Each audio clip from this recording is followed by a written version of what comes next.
મહુવા તાલુકાના કુંભણ ગામે 9 વર્ષીય બાળકનું નદીમાં ડૂબી જતાં કરુણ મોત થયું।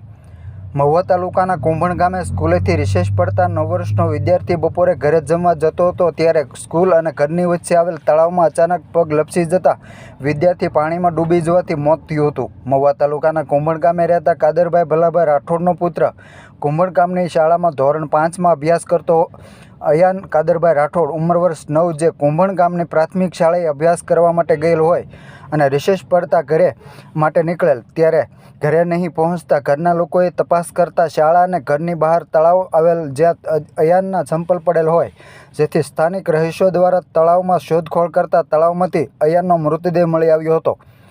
તળાવમાંથી મૃતદેહને બહાર કાઢીને પીએમ માટે મહુવાની સરકારી હોસ્પિટલ ખાતે ખસેડવામાં આવ્યો હતો। ઘટના બનાવને લઈને અરેરાટી સાથે શોકનું મોજું ફરી વળ્યું છે। આ બનાવ અંદાજે 11 થી 12ના સમય દરમિયાન બનેલ હોવાનું સ્થાનિક લોકો પાસેથી જાણવા મળ્યું હતું। હું નિજામભાઈ મોહમ્મદભાઈ સૈયદ બોલું છું। અમારા ગામમાં કુંભણમાં અમારા અયાન કાદરભાઈ રાઠોડ નામનો છોકરો બપોરના સમયે નિશાળેથી ઘરે જમવા જતો હતો। એ સમયે દરમિયાન તળાવમાં પડી ગયો હોય છે બરાબર। તો એ એમને ખબર નહોતી, એની ઘરે બધાએ જોયું કે છોકરો આજે જમવા આવ્યો નથી, એટલે આજુબાજુમાં બધે તપાસ કરતાં છોકરો ક્યાંય મળ્યો નહીં। તો અહીંયા તળાવના કાંઠે હાલતા અહીંયા એના ચપ્પલ જોયા। ચપ્પલ જોતાં એવું લાગ્યું કે આની અંદર કદાચ પડી ગયો હોય કે શું થયું હોય।